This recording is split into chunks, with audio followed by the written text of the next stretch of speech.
It's been a while since I've done an Attic Chronicles video, but have been cleaning up around here some and getting ready to get rid of some stuff. Today we're going to be looking at my collection of Master Replicas Force Effects lightsabers. I bought these between 2006 and 2008. I have 7 of them. They cost me around $1,000 altogether. One of them was 200. I know it was over 200. I can't remember how much because it wasn't being made anymore whenever I bought it.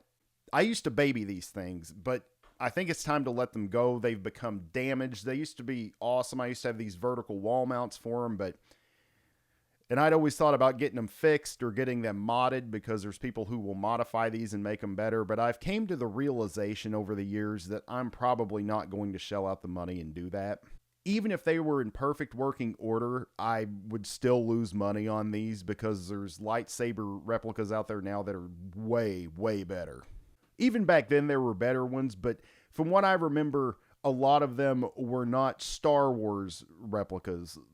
The hilts or the handles they look cool, but they were something completely different. I'll be testing each one, and we'll see which ones light up, which ones partially light up, and whatever else I may discover looking at these again for the first time in a long time. Let's check them out. I apologize. Some of these things are pretty cruddy. I've been trying to clean them up. One of these is the first one I ever got that I bought, and the other was a Christmas gift. One of them is A New Hope Darth Vader lightsaber. The other is an Empire Strikes Back one. I don't remember which is which. However, at the end of the video, I'm going to be firing all these things up, or trying to. Let's take a look at these. They're virtually identical. And if the camera's moving, I apologize. I've got a new camera and a new setup. I'm trying to learn this thing. Here's one of them.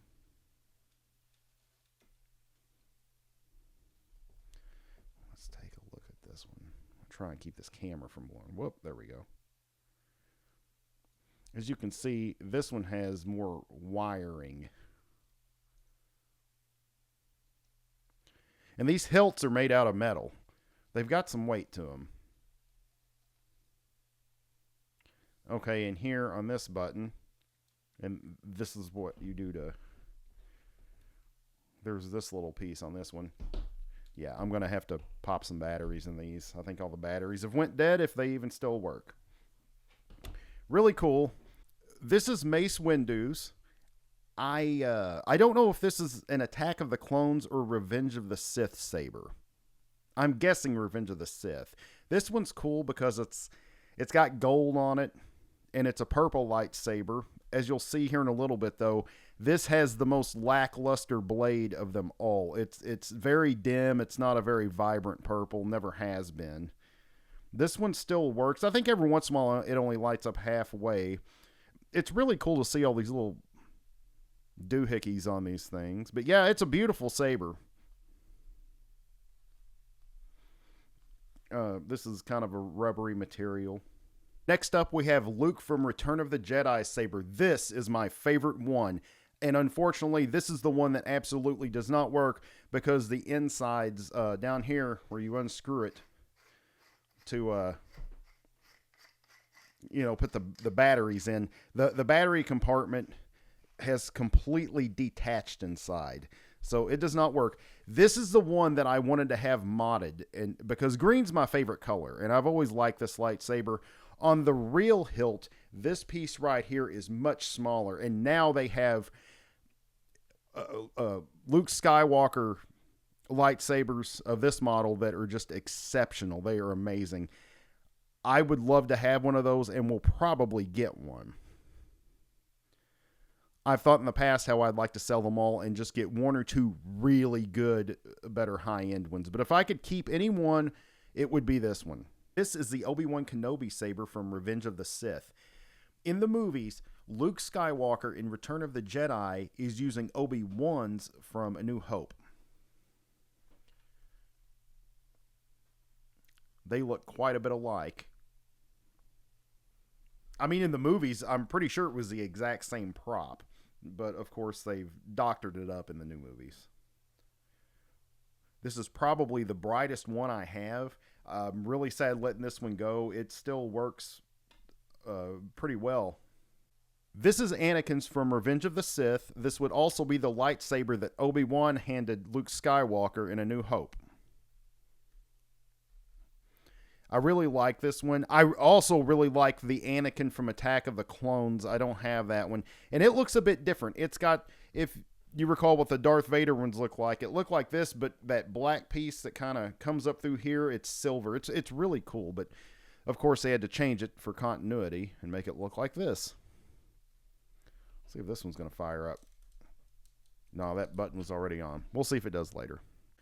Looks much smaller, this one does. And if you could tell by the terrible impersonation, this is Yoda's. This one was 100. Most of these were anywhere from like 120 or 100, somewhere through there. And I believe I told you the Luke Skywalker one was over 200. I remember I bought this, I think it's Spencer's in Kentucky Oaks Mall in Paducah, Kentucky on a work trip. I'm going to show you real quick how these things come apart and how you put the batteries in. You just unscrew this, which down here is where the speaker's at on all of these, where they make the sounds. And then that's what the battery compartments look like. I don't have any AAA batteries to test Yoda's, but last I remember it works. Here's Obi-Wan's from Revenge of the Sith.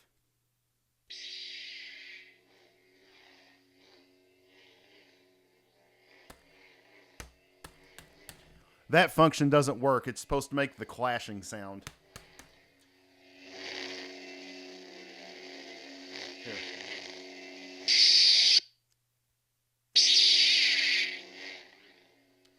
I'm not going to do that for every one because they all sound the same. Well, I'll do that function on another one, but yeah.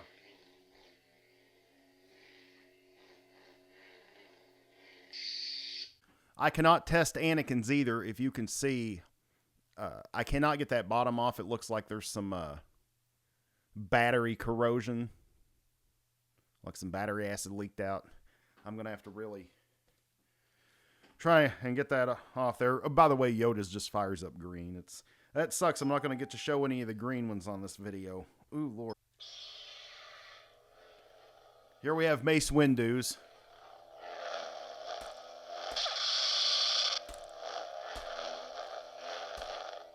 I got it to do the clash sound once. By the way, these things look better on camera than in real life. They always have.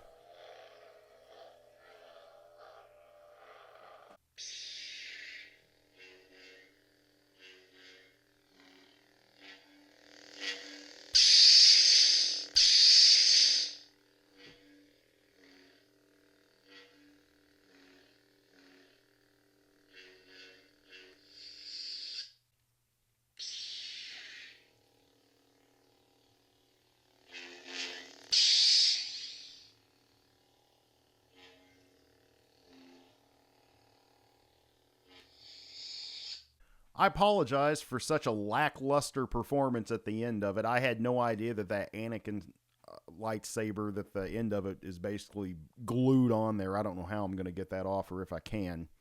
I'm really upset with myself that I didn't take better care of these, because I used to keep them hung up on their vertical wall mounts. I used to clean them all the time, and now they've got sticky residue on them. It's just, I really let them fall to the wayside, to say the least. They're a great nostalgia piece for me from that point in time, because at that point, my love for Star Wars had reignited. After the VHS release in 1995, the THX remasters, I watched those so much that by the time the special editions came out in 97, I was completely burned out, and this is on top of a childhood filled with Star Wars. I'm sure you can see the R2-D2 toy box in the background. I've had that since I was around 5, and it survived a house fire. Holding these things again and messing around with them definitely makes me not want to get rid of them, but they just don't work, and they're holding them again really makes me sad that I'm going to get rid of them, but I really have no point in keeping them in the shape they're in. I'd like to see them go to somebody that will actually restore them or modify them. And right now, I just don't have the extra money to do that. And in the hassle of shipping it to someone to do this, because there are services to fix and modify these Force Effects lightsabers. it's just not in the cards right now. I was digging through Facebook trying to find a picture of a friend and I dueling with these inside of the Heron post office one night. I couldn't find that one, but I did find a picture of me and him dueling outside of the Heron, Illinois library. I also used to have a really good shot of all of them lined up in their vertical stands when they were still all shiny and pristine, but I couldn't find that either. I think Facebook deletes people's photos sometimes without knowing. I'm not for sure on that, but there were pictures I know I had, and I usually archive them on Facebook, and now they're not there. I'll see you next time.